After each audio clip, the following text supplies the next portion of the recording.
Hello, j'espère que tu vas bien.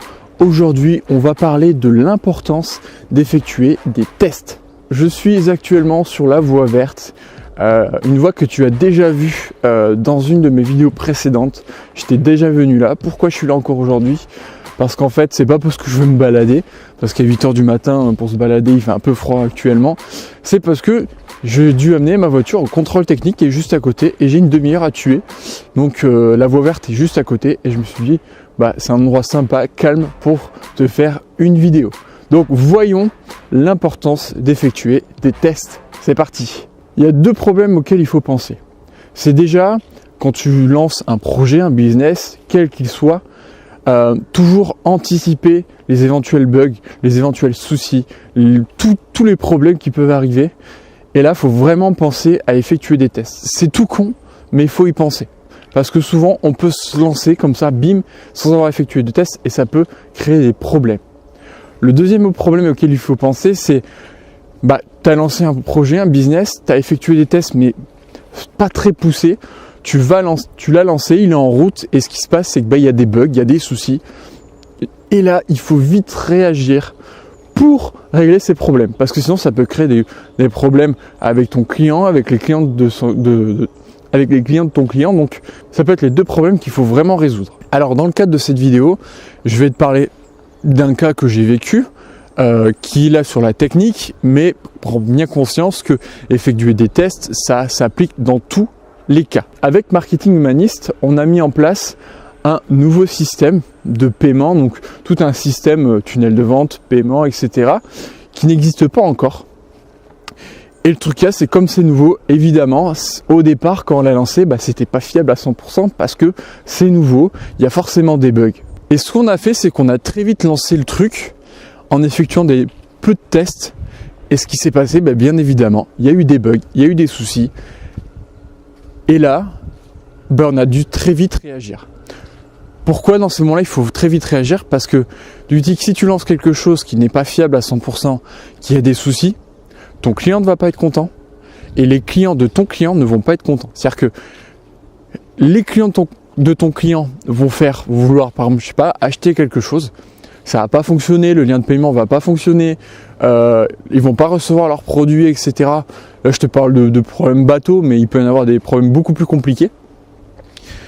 Ils vont pas être contents. Qu'est-ce qu'ils vont faire ? Ils vont contacter la personne à qui ils veulent acheter. Ils vont dire ça marche pas, on comprend pas, etc.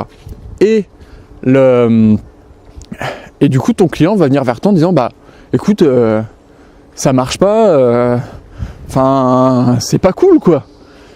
Et c'est là que ça peut tu peux perdre un client. Donc surtout, déjà quand tu lances un projet, un business et que tu l'as lancé sans trop effectuer de tests, vérifie si tout fonctionne bien, vérifie si les paiements se font bien, vérifie si les clients de ton client reçoivent bien leurs produits. Et je te dis ça pour la technique, mais je te le répète, ça s'applique pour tout. Du coup, nous on a eu ce problème-là, le système ne fonctionnait pas à 100%, donc on a très vite réagi. Donc déjà, la première chose que je t'invite à faire, si tu as lancé un projet, un business et que tu ne l'as pas testé à 100%, ce qui peut arriver parce qu'on ne pense pas à tout, mais pense à bien vérifier si tout le process fonctionne bien. Du coup, je vais t'expliquer comment nous, on fonctionne maintenant. Maintenant, ce que je fais, c'est que je fais tout un process de test. Je fais comme un rapport où dès que je mets quelque chose en place, une fois que j'ai terminé de le mettre en place, je me mets en mode client.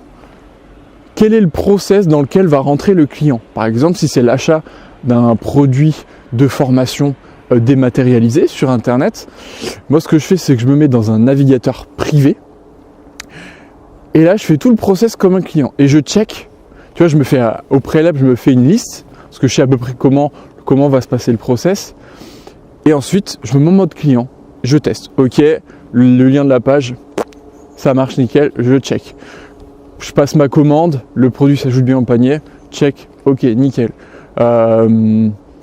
J'effectue mon achat, là il y a un bug, l'achat ne marche pas. Et comme ça tu te fais une liste, un process pour voir si tout fonctionne bien avant d'officialiser ton produit, ta formation, etc. pour être sûr qu'il fonctionne à 100%, pour maximiser les chances que ton client soit content et que les clients de ton client soient contents. Pour te donner un autre exemple, si tu veux, là je suis en train de de monter le projet My Step by Step. Alors là, en ce moment, c'est un petit peu en stand-by parce que je suis blindé de travail, j'ai plein de trucs à faire, donc je peux pas trop me focaliser là-dessus actuellement. Si tu veux, l'idée c'est quoi? Il y a des vidéos, des interviews qui amènent sur une application, qui t'envoie quotidiennement des actions à mettre en place pour faire tes petits pas, pour évoluer dans tel ou tel domaine. Je te l'ai synthétisé très rapidement. Et évidemment, quand je vais lancer l'application, je ne vais pas la lancer officiellement comme ça. Ce que je compte faire, c'est faire une version bêta, où je vais inviter quelques personnes à tester l'application gratuitement, pour qu'elles fassent toute une batterie de tests, elles testent l'application normalement, mais qu'elles me disent voilà, Aurélien, là j'ai détecté qu'il y a un souci là j'ai détecté qu'il y a un souci là j'ai détecté qu'il y a un souci là, etc. Comme ça, les gens testent pour toi, ils sont au courant. Comme ça, toi, tu as informé les gens que c'est une phase de test, c'est une version bêta, que du coup, tu leur fais gratuitement.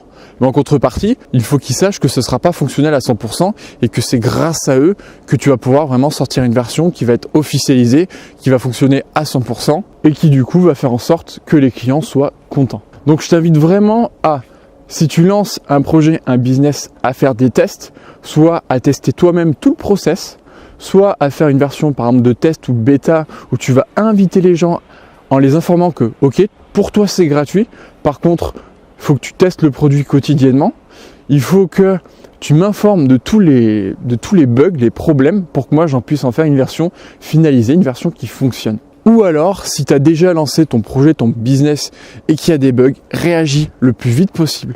Trouve une solution, mets ton focus là-dessus, trouve des solutions pour que ça fonctionne, pour pas avoir un retour négatif de ton client et pour pas le perdre évidemment. Voilà, j'espère que cette vidéo t'a aidé, j'espère que cette vidéo t'a bien fait comprendre que le fait d'effectuer des tests, c'est juste ultra important. Je sais que c'est pas une partie de plaisir pour ma part. Effectuer des tests, c'est pas quelque chose que je kiffe faire, mais à force de le faire, ce qui est assez marrant, à force de le faire, je commence à prendre du plaisir à le faire. Donc force-toi à le faire, même si tu es comme moi peut-être et que c'est pas ton kiff, au bout d'un moment, à force de le faire, tu prends quand même un petit peu de plaisir. Ça peut t'éviter des problèmes, ça peut t'éviter de perdre un ou plusieurs clients, donc c'est important. En tout cas, je te remercie d'avoir regardé cette vidéo. Surtout, pense à t'abonner à la chaîne YouTube de My Step by Step. Pour rappel, c'est 2 vidéos par semaine, plus un podcast 1 minute, 1 astuce. Donc abonne-toi. Je t'invite aussi à mettre un like. Le like, ça me permet de mieux référencer cette vidéo et du coup, indirectement, de mieux référencer la chaîne YouTube My Step by Step. Et évidemment, si tu as envie de réagir à cette vidéo, laisse-moi un commentaire dans la description. Et partage cette vidéo si tu penses qu'elle peut aider un maximum de personnes. En tout cas, moi je te retrouve très vite dans une prochaine vidéo et je te dis à bientôt. Ciao!